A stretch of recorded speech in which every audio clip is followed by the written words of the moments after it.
in the core a long time. Many of the comforts we take as a right in these days, similar to ultra-modern eyewear, have been absolutely absent.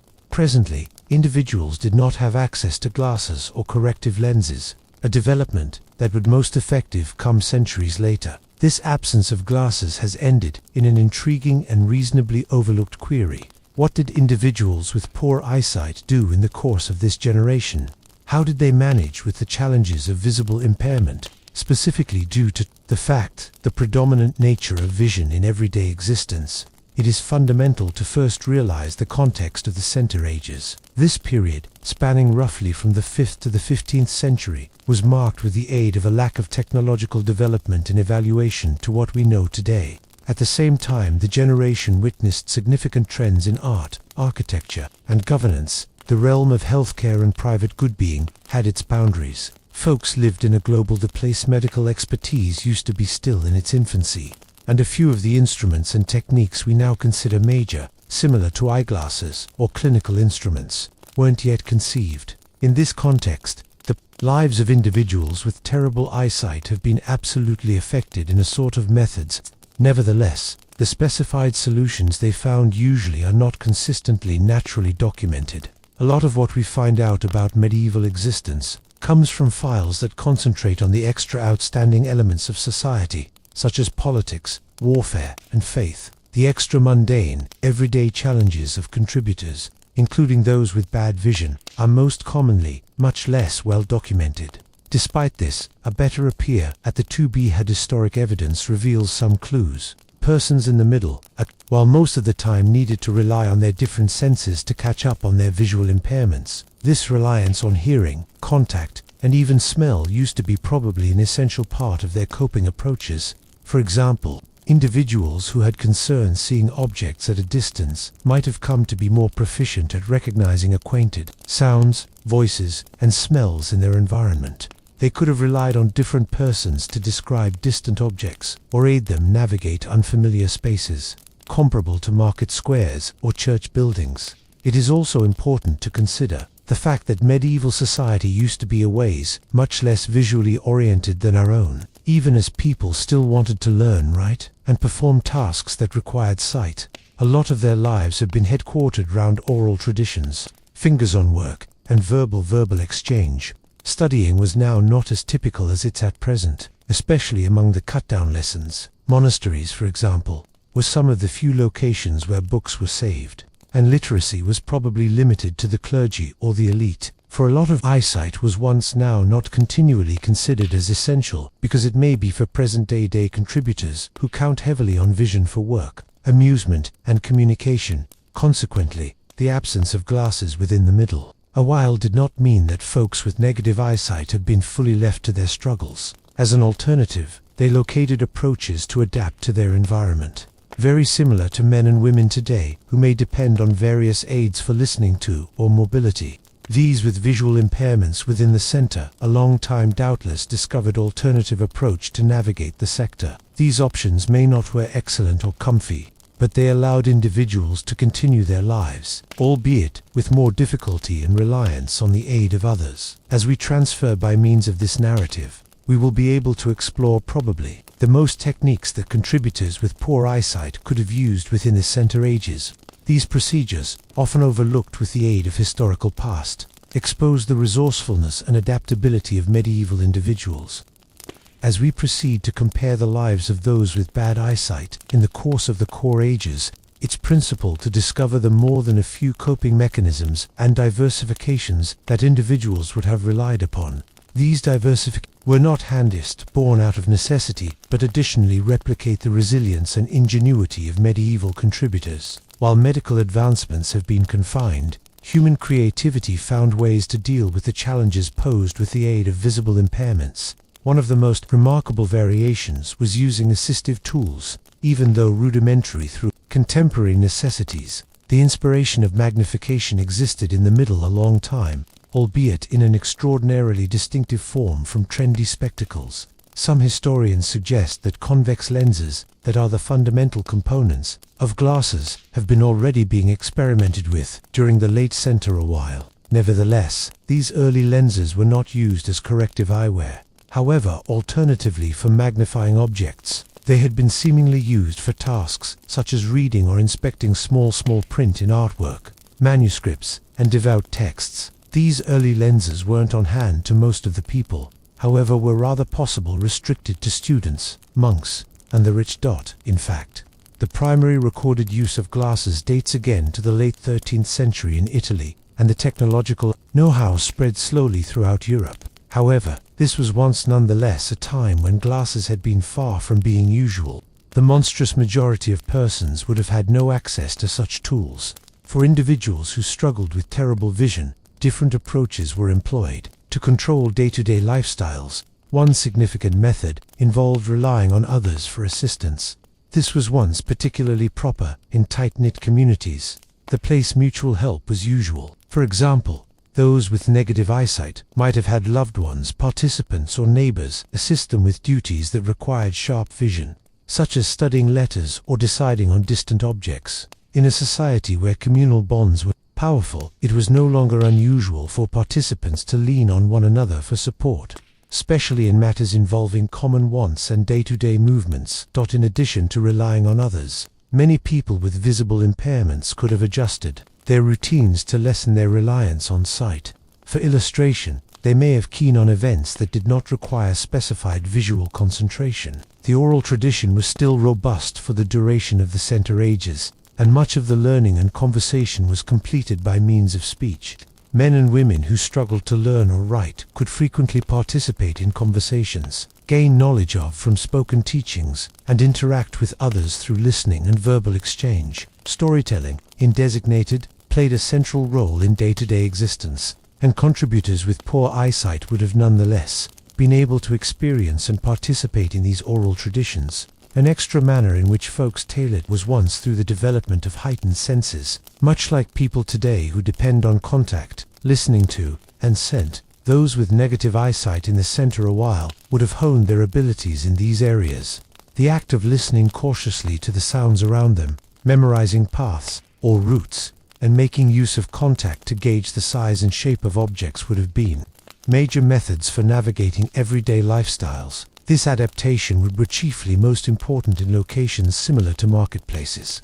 The place, crowd navigation, the identification of goods, and communication with carriers have been critical expertise. For those living in rural areas or working on farms, imaginative and prescient would possibly not have been as principal for daily tasks. Farming work, whilst traumatic, was once mainly implemented within shut proximity to at least one's home or land, and duties like sowing seeds, tending to livestock, and gathering vegetation did not always require distinctive vision. It is plausible that many contributors who had poor eyesight have been able to adapt their work in any such approach, that their impairments did not tremendously preclude their potential to provide for themselves or their families. Tasks comparable to cultivating plants, gathering firewood, or performing normal labor might be performed through familiar motions and headquartered routines, reducing the reliance on acute imaginative and prescient.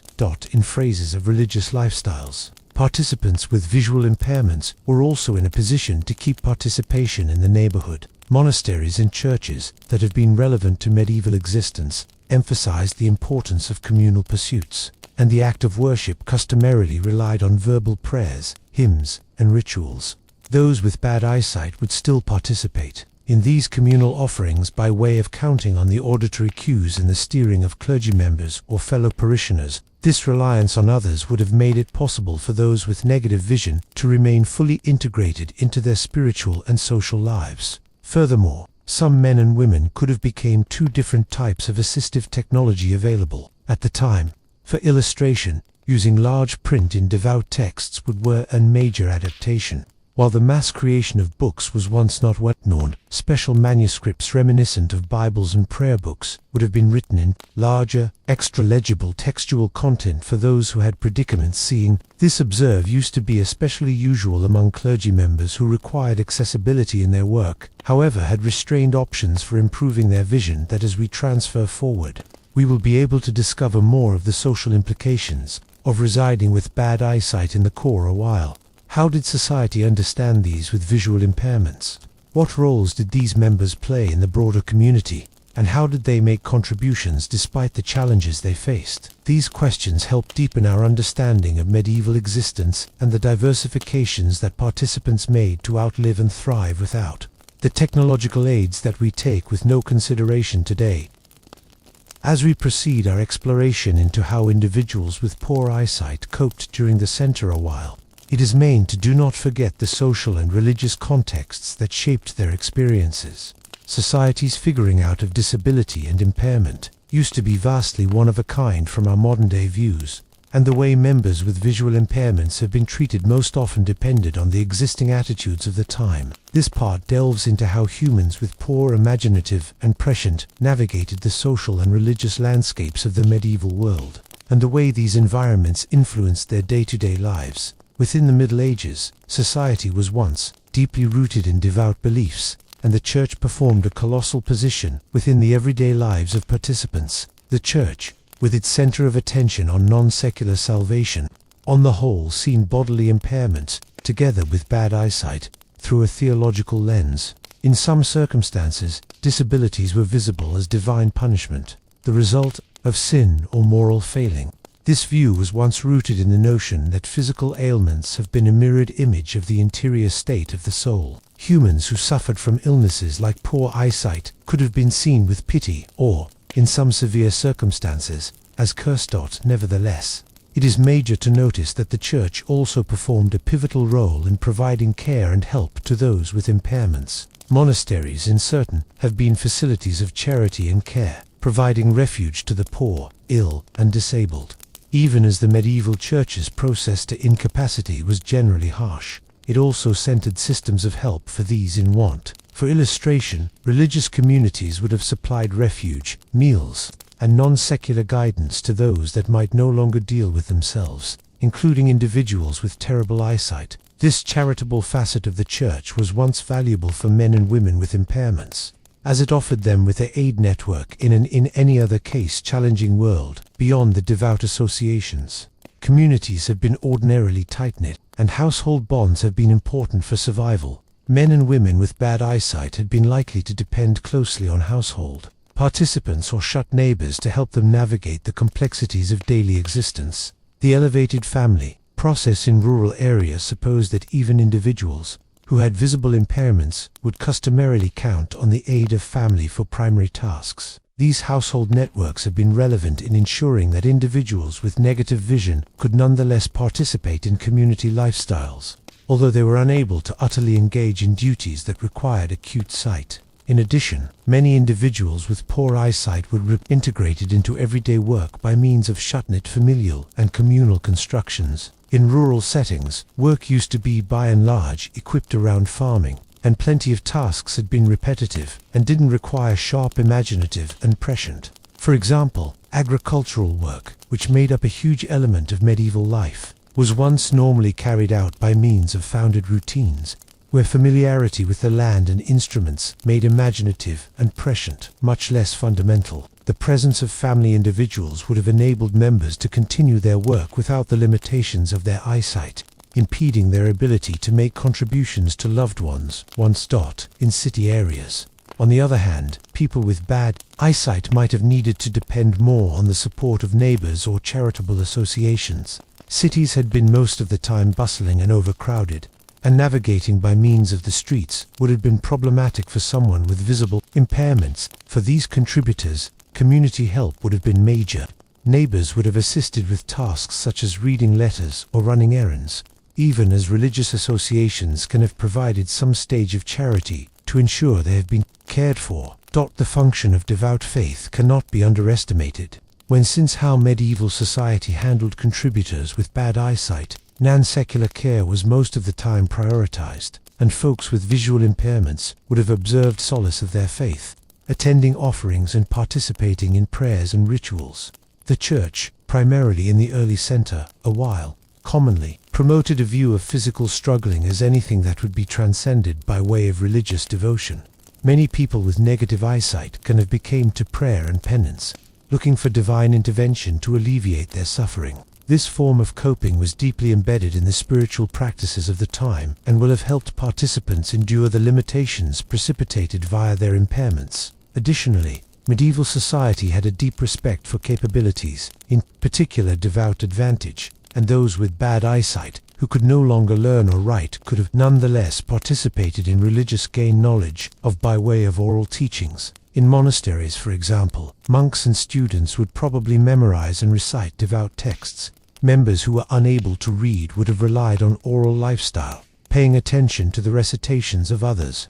On this manner, regardless of their visible impairments, these participants might still keep a connection with non-secular teachings and remain engaged within the devout lifetime of their neighborhood, even as the social constitution of the Center Ages, particularly within the feudal method, would impose extra hardships on those with disabilities. The hierarchical nature of medieval society as a rule supposed that folks with bad eyesight, mainly folks that had been negative or from lower social lessons, had fewer possibilities to reinforce their occasions. The limitations placed on their mobility and independence would prevent their potential to make a contribution to the economy or take part wholly in society.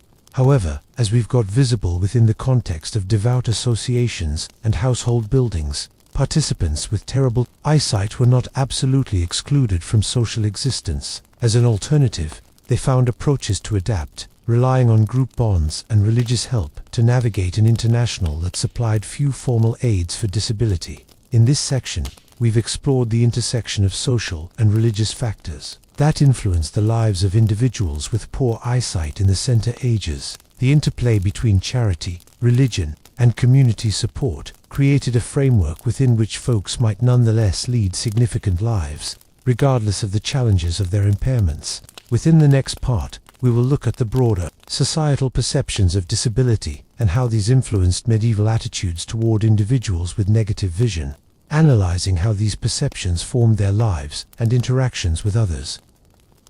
Within the Middle while the best way men and women with bad eyesight have been perceived and treated by society used to be heavily influenced by way of the prevailing cultural, devout, and clinical views of the time. These perceptions have been frequently shaped by way of a combination of superstition, devout doctrine, and the boundaries of scientific abilities.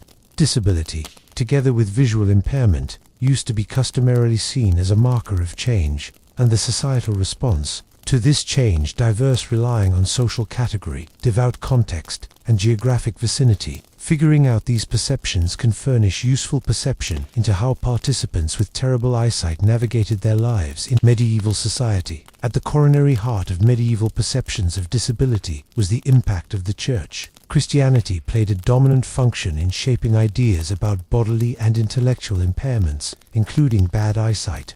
As previously recounted, physical ailments, such as blindness or poor vision, were almost always considered via a lens. One customary notion used to be that physical disabilities have been a type of divine punishment or an end result of sin. This view was rooted in biblical interpretations and teachings that connected physical suffering to ethical failings. Folks with poor eyesight could have been regarded with sympathy, but this sympathy used to be frequently tinged with pity and the belief that their condition was once a signal of God's disfavor or an experiment of faith. Nonetheless, there was once, additionally, an extra positive view of disability, notably in religious contexts. The thought of redemptive suffering was once central to medieval Christian beliefs. Struggling used to be most commonly visible as a method of purification, a technique for members to demonstrate their faith and devotion to God. As a result, persons with visual impairments would have been seen as notably pious, or as members who were enduring God's will with force and endurance. This religious framework furnished some measure of solace, as it gave a sense of intent and which means to their struggles. It also strengthened the idea that, while their physical limitations were a burden, they would nonetheless find spiritual fulfillment and salvation. Beyond the religious sphere, the societal response to persons with poor eyesight was once shaped by means of more practical concerns. In a time when visible abilities have been relevant for a lot of facets of day-to-day existence, together with work, navigation, and social interactions, contributors with negative eyesight by and large found themselves at a disadvantage. In rural areas, where the majority of the population lived, manual labor used to be the foremost form of work. Tasks reminiscent of farming, herding, and woodcutting required sharp imaginative and prescient for duties like recognizing animals or assessing the well-being of crops. Those with negative eyesight could have been equipped to adapt by means of relying on reminiscence, touch, and sound. However, these variations did not continuously allow them to participate in tasks as successfully as others. Therefore, contributors with visible impairments could have been viewed as much less capable or much less productive, which would lead to social stigmatisation. In city settings, the place, trade, craftsmanship, and commerce were more long established. The challenges of poor eyesight had been similarly reported. Work in these areas frequently required shut awareness to detail, whether it was crafting goods, inspecting substances, or counting coins. Without the potential to look certainly, participants with visible impairments would have struggled to have interaction totally in these trades. Some humans with terrible eyesight will have been able to tackle roles that didn't require as much visible precision, akin to managing bills or engaging in oral alternate. However, these roles have been more often than not much less prestigious and not more financially rewarding.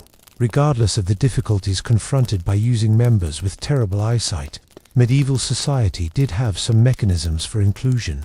Charitable organizations, mainly these linked to devout associations, in general furnished aid for folks with disabilities. As recounted prior, monasteries and churches served as facilities of care and refuge, delivering food, shelter, and religious help to those in need.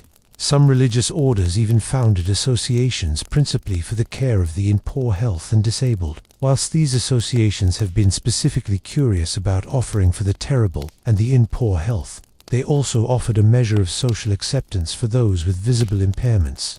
This acceptance, however, used to be most often founded on the suggestion that those with disabilities were elegant on the charity of others, which strengthened their marginalization. In addition to religious charity, there have been additionally some legal protections for people with disabilities in medieval society, though these were some distance from universal. In some regions, legal guidelines had been enacted to make certain that the disabled were not totally excluded from society. For instance, in specific parts of Europe, people with disabilities have been exempted from paying detailed taxes or got allowances to help with their livelihood. Nonetheless, such laws have been typically inconsistent and applied best to exact lessons of individuals. For example, the rich or these related to the church can have had higher access to these protections, while the negative, peculiarly in rural areas, had little recourse for his or her difficulties. Medieval medical practitioners, although restrained of their working out of vision and eye care, did offer some therapies for these with poor eyesight. At the same time, it is not likely that these cures have been strung via cutting-edge requisites. Medieval persons still sought help from physicians, herbalists, and different healers for a kind of ailments, including vision problems. Some therapies concerned the usage of herbal therapies comparable to infusions made from plants like Eyesight, which was believed to have treatment homes for the eyes. Other therapies worried extra-physical methods, reminiscent of using sizzling compresses or ointments. However, these methods were not universally triumphant, and lots of participants needed to make do with what little clinical competencies used to be had. Apparently, while medieval clinical practitioners weren't able to furnish a medication for negative eyesight, they did normally try to tackle the social and psychological points of visible impairment.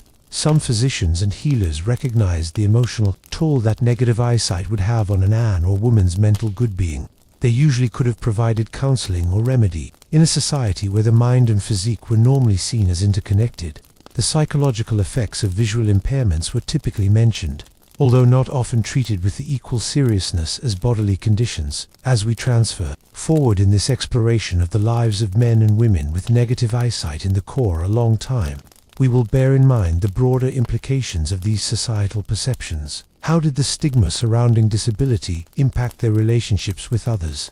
What role did these members play in the broader social and fiscal material of medieval life? These questions will guide us in figuring out the entire scope of their experiences in a world that was still grappling with the complexities of disability. In the ultimate element of this narrative, we can ponder the legacy of medieval attitudes toward bad eyesight and visual impairments, due to the fact how these views formed the lives of contributors in the Center Ages, and how they proceed to impact contemporary understandings of incapacity. By inspecting the broader historical context, we will higher respect how society's curer folks with bad imaginative and prescient. Throughout this period laid the foundation for both growth and setbacks in later centuries. We will be able to also don't forget how our latest perspectives on disability range from those of the Middle Ages, and what classes we will learn from the previous dot. As we've got visible during this narrative, the absence of glasses and robust cures for poor eyesight in the center, a while awarded huge challenges for participants. The dearth of visual aids meant that people with poor imaginative and prescient had to depend heavily on their different senses and the support of their communities to navigate everyday lifestyles. They tailored by way of heightened reliance on touch, hearing, and reminiscence, advantage that helped them control in a global that demanded physical precision. The medieval response to terrible eyesight was shaped via each religious and social attitudes, which most of the time framed visible impairments as a sign of divine will or ethical failing, though there was once also in figuring out that such members required help and care. Over time, these early perceptions and practices commenced to conform, primarily as the Renaissance approached and a greater emphasis was once positioned on humanism and scientific inquiry. The invention of spectacles within the 13th century, though at first a luxury to be had to the wealthy and informed, marked the starting of a shift in how visible impairments had been addressed. Spectacles slowly spread by way of Europe, first helping those in scholarly and monastic circles, and ultimately attaining broader segments of society. This technological breakthrough gradually converted the lives of individuals with terrible eyesight, supplying them greater independence and enabling them to have interaction extra utterly in activities that had earlier been elaborate or not possible by the time of the Enlightenment. Within the 17th and 18th centuries, an extra sophisticated figuring out of the human physique and its ailments commenced to emerge. Medical developments in the course of this interval led to higher remedies for imaginative and prescient problems, and spectacles became more greatly available. Nevertheless, it was once now not unless the 19th century, with the progress of contemporary optics and the appearance of mass creation of glasses, that corrective eyewear became fashioned for folks of all social lessons. These developments helped to shift the focus from the ethical or religious explanations for visible impairments to a extra-clinical working out of the body and its limitations. The medieval generation's response to visual impairments, additionally, had profound implications for a way society would later handle incapacity as a whole. Despite the fact that contributors with disabilities in the core a long time have been most often marginalized or visible as dependent on charity, additionally they benefited from the communal support methods that existed on the time, akin to religious institutions and close-knit loved ones, constructions.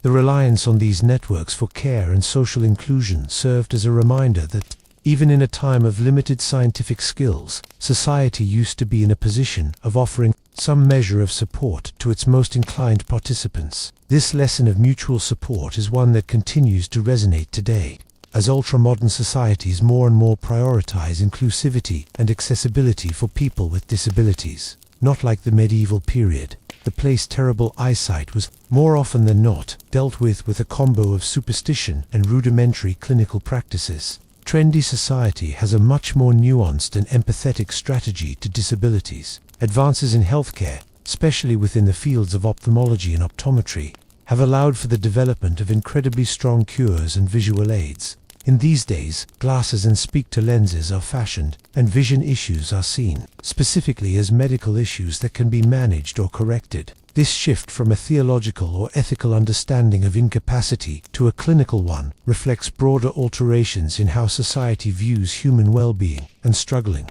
In addition, modern-day attitudes toward disability are shaped with the aid of the ideas of the disability rights motion, which emerged within the 20th century.